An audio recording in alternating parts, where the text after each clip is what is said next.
I got dengue fever and my passport spoke to me. It was the most terrifying and freeing experience of my life.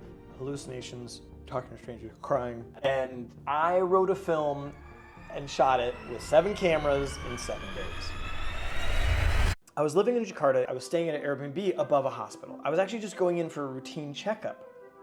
But I had developed a fever that weekend. I remember it was 30 minutes after I got my blood drawn. They called me back and they're like, you have to get your blood checked again. I was like, why? What happened? Did you lose it or something? And they're like, no, we think you have dengue.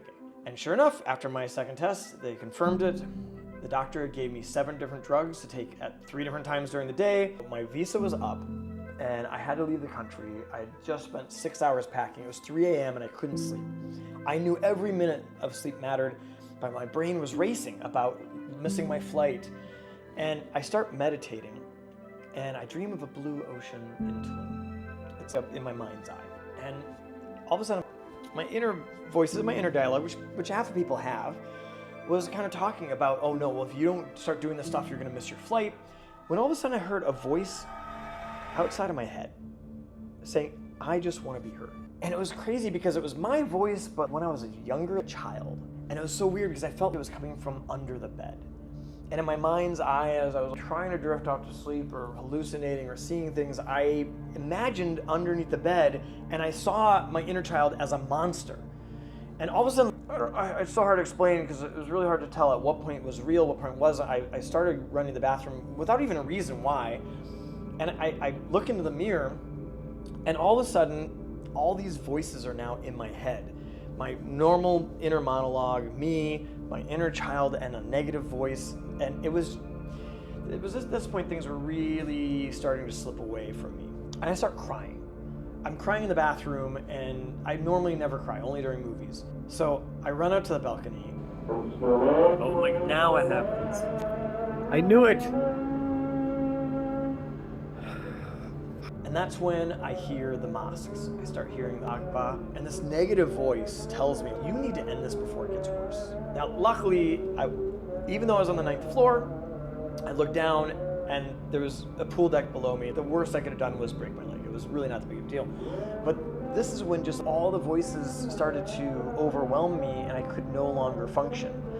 I knew that with the mosques going off that it must be 4:15. I knew that I needed to start packing and going.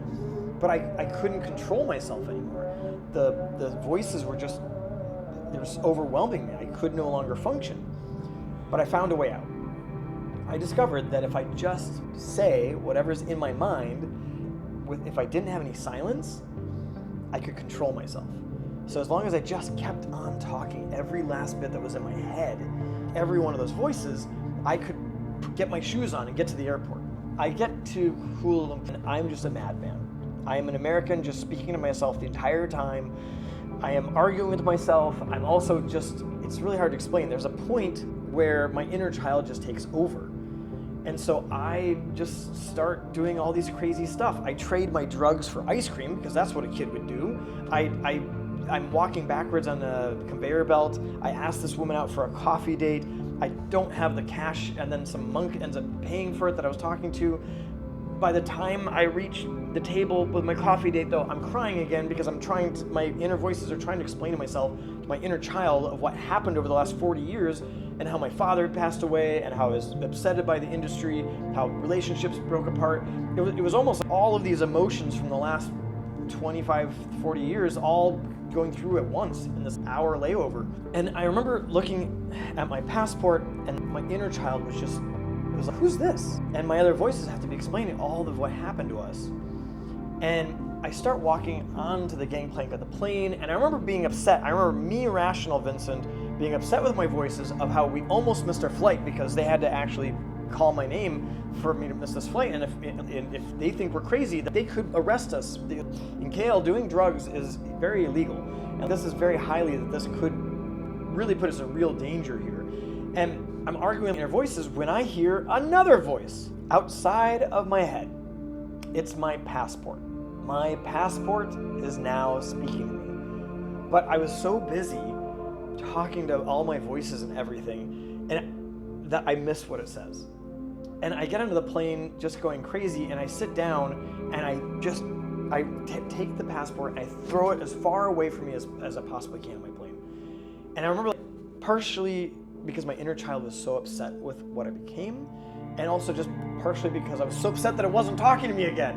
I was trying to force some sort of divine wisdom. I luckily got the passport back from a stewardess. We ended up getting a selfie together, and then for the next week in Chiang Mai, I did everything you should not do.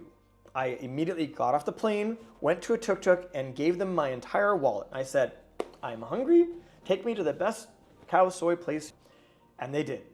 And I spent the rest of the day with that tuk-tuk driver. They took me around everywhere. They took me for a haircut. And you should never do that as a traveler. I've been a digital nomad 2 years, and you should not be just handing over everything to people. It was definitely crazy. But it worked out. And then the next day, I remember thinking, well, I felt so enlightened that I could just do anything, that I didn't even go with a wallet. And I just went around, and I went to the mall. Someone gave me a sampling of donuts, and I traded that away for coffee. And I danced with strangers at the mall, and I sang. I went into a cafe just singing a song, and they gave me a smoothie. And one of my new friends bought me lunch. It was just completely insane. But it was this whole thought of, you need nothing. Everything will come to you, no matter what. I locked myself out of the Airbnb at one point, and I just kept on trying, even though it was the wrong key. And eventually it opened, and I just thought I was a god. Nothing can hold me back. And 2 days later, I eventually realized that the security had a remote button that they must have pushed from somewhere else.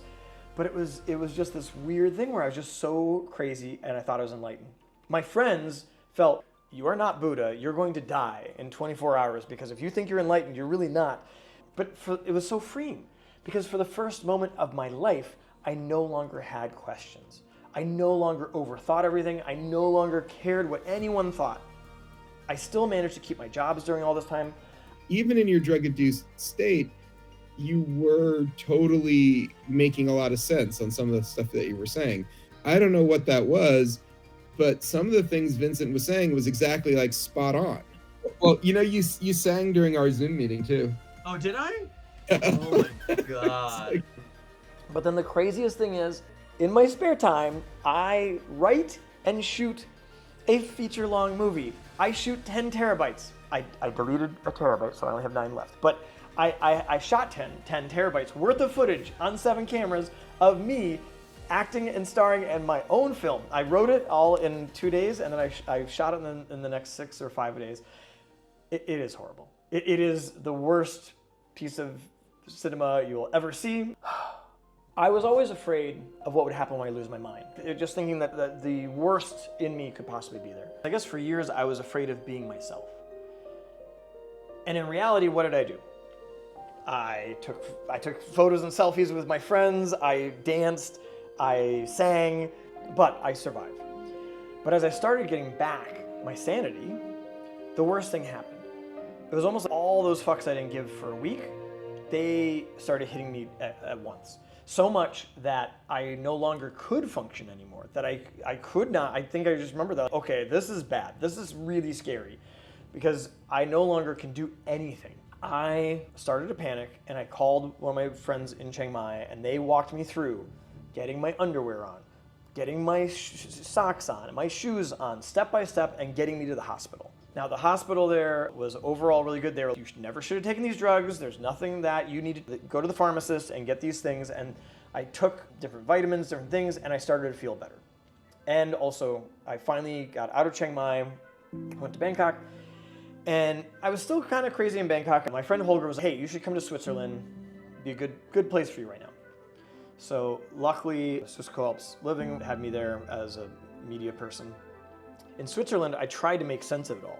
I tried to look back at the scripts, and I thought, oh, maybe I can rewrite it, because I still loved the idea. And when I pitched people the idea, they really loved it too. They're like, oh, we'd love to see that movie about the kid taking over and the guy being in his head. But for some reason, my mind just went back into the roots that it had before.